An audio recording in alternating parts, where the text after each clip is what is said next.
First of all, I want to thank you all for coming, and this is really a great day for the Okanagan Valley and the South Okanagan and the incoming Indian Band.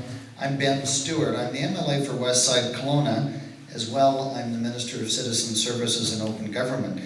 I'm joined here today by the Honourable Shirley Bond, Minister of Justice and Attorney General, Chief Clarence Louie of the Osoyoos Indian Band, and Petra Veintimilla, who is the past president of the South Okanagan Chamber of Commerce.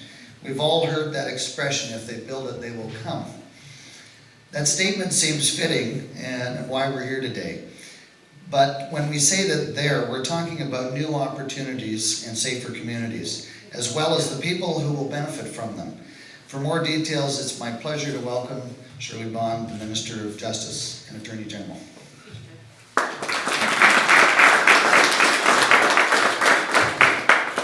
Well, thank you very much, and I want to say a very special thank you to Chief Louie for having us here today in this beautiful place, and very pleased that we were actually able to, we flew in yesterday and did some work, and then we're able to stay here at Spirit Ridge, and I want to tell you how much we appreciated that, and what a wonderful, wonderful place this is. So thank you, and thank you, Ben, for those words of introduction.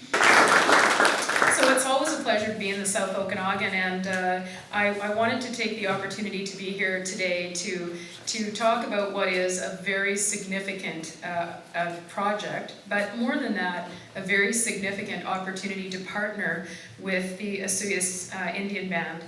So today I'm here for two reasons, two important milestones. First of all, we will sign officially the land lease agreement and service agreements with the Osoyoos Indian Band. As you know, this is a public-private partnership, and we will be leasing the land. And so today, Chief Louie and I and Minister Stewart will actually be signing the formal arrangement to deal with the lease and the service arrangements. So that in itself is significant and something to celebrate. What the contracts do is actually secure the future of the project by laying out the details of the land lease and the utilities service contracts for a 60-year period, plus an option for an additional 20 years. And so today we're going to sign those agreements. But probably more importantly, from all of your perspective, today also marks the launch of our request for proposal process that will eventually select the proponent to lead the design and construction of the center. And as I said to you when I was here just over a year ago, this is the next step in the process. And we are very pleased to say that throughout the request for qualifications process, we had seven applicants that came forward. And today I am delighted to announce for you the short list. There will be 3 proponents that are now asked to move forward and begin the design work. That will take about 10 months. So about another year from now, we hope to be standing right here as we announce the proponent that will actually build this correction center. So the 3 that have been shortlisted are BC Community Partners, Brookfield Elliston Fengate Justice Partners, and the final group is Plenary Justice. So out of 7 proponents, we have shortlisted that to 3. These are significant steps in the procurement process, and they will now be in the position to begin their work. About 10 months from now, a lead proponent will be selected, and the final negotiations in the project agreement would then be put in place.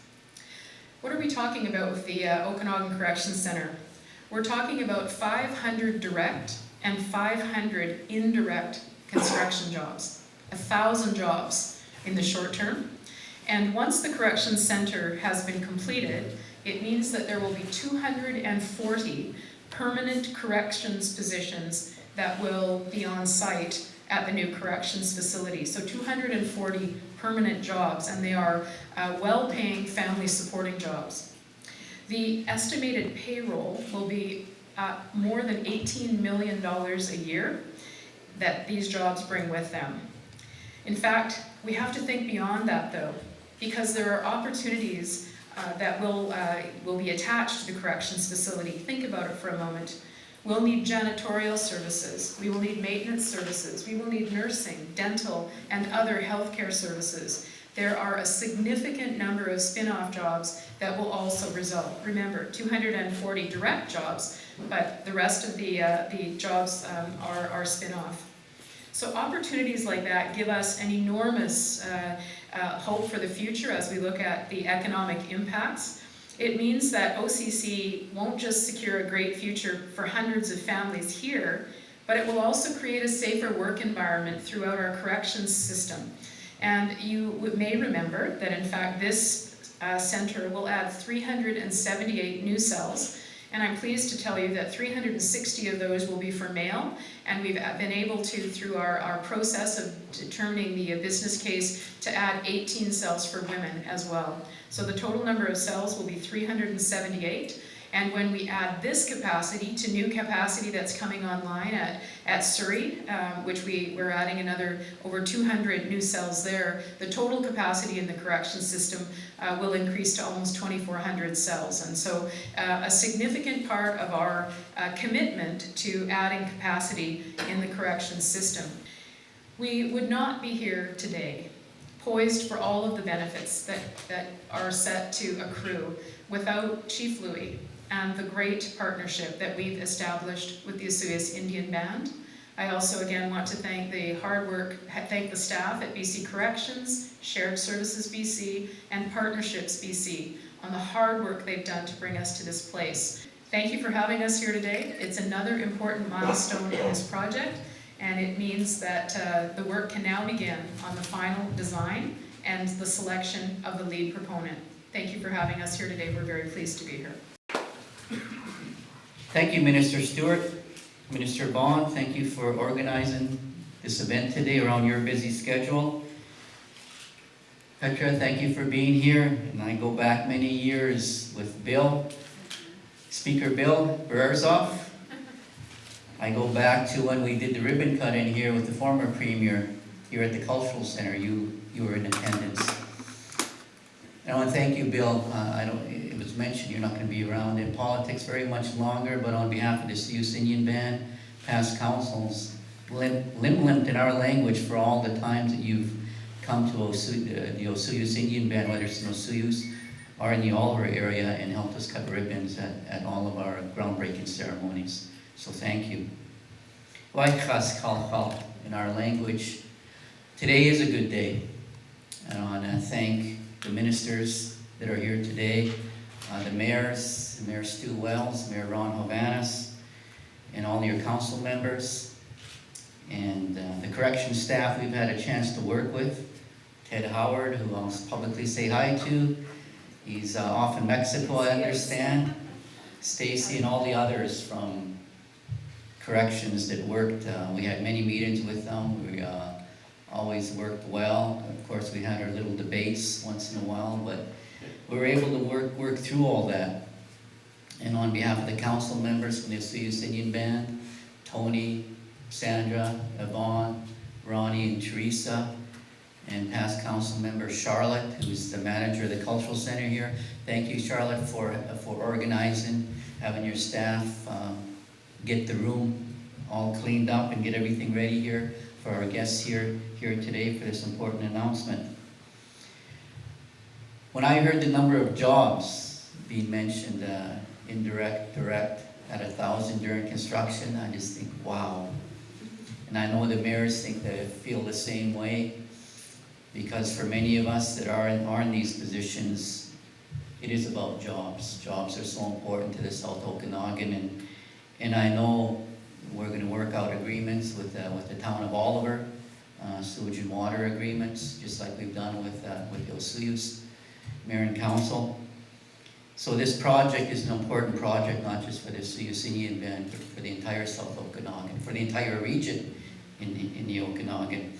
And I know in my travels, I was in Saskatoon yesterday morning speaking to a group, and I've said ever since we were able to be selected as the site, and I want to thank the Premier for being there at that time, Premier Christy Clark for being there and making an announcement with us about a year ago that this is the first time ever in the history of Canada that a provincial correction facility will be built on an Indian Reserve property. So we're breaking ground in a lot of ways here, and we look forward to working with you, with your ministry, with your staff, on making it right when it comes to corrections, when it comes to, especially, of course, what's near and dear to our hearts is the Aboriginal component within corrections, that there's a lot of work, a lot of need there, a lot of improvement that needs to be done when it comes to the inmates, and that we all, as part of the focus, again, upon release, is jobs. I know I've had a chance to tour many of the correction facilities in Western Canada, and we always talk about jobs. Inmates, in fact, I just had a chance to speak in Abbotsford a couple of weeks ago at a federal institution there. And we talked about jobs. The inmates, they talked about jobs. So again, that word always comes up, jobs, jobs, jobs. And on behalf of the Osoyoos Indian Band and all of our members, thank you for coming here and making your announcement today. Because I know, and I'm sure members of council, we get texts, I get emails, I get phone calls. In fact, I got a few last night from our members. What's the status of the prison? What's the update? What's the update? What's the status? So, Minister Bond, thank you for being here today, and the corrections staff that are standing there in the background, thank you for being here today. And we'll work through the next phase. We're down to three bidders, and we look forward to working, being involved with them. And I know so many people, native and non-native, are going to benefit from this project for generations upon generations to come. So in our language, Limlimt, thank you for being here today. Thank you.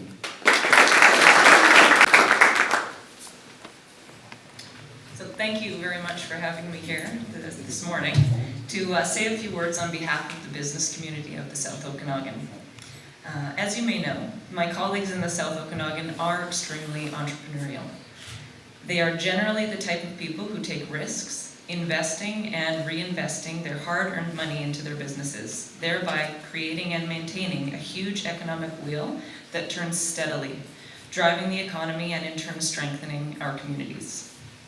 The Chamber considers the South Okanagan Correctional Centre to be a win-win project for our region and to be a valued addition to this ever-turning economic wheel. It provides benefits to the Osoyoos Indian Band, whose many enterprises in sound management already contribute well over $40 million to the local economy. It benefits taxpayers who will reap the rewards of a much more cost-effective, streamlined judicial system. And it benefits both private and public business.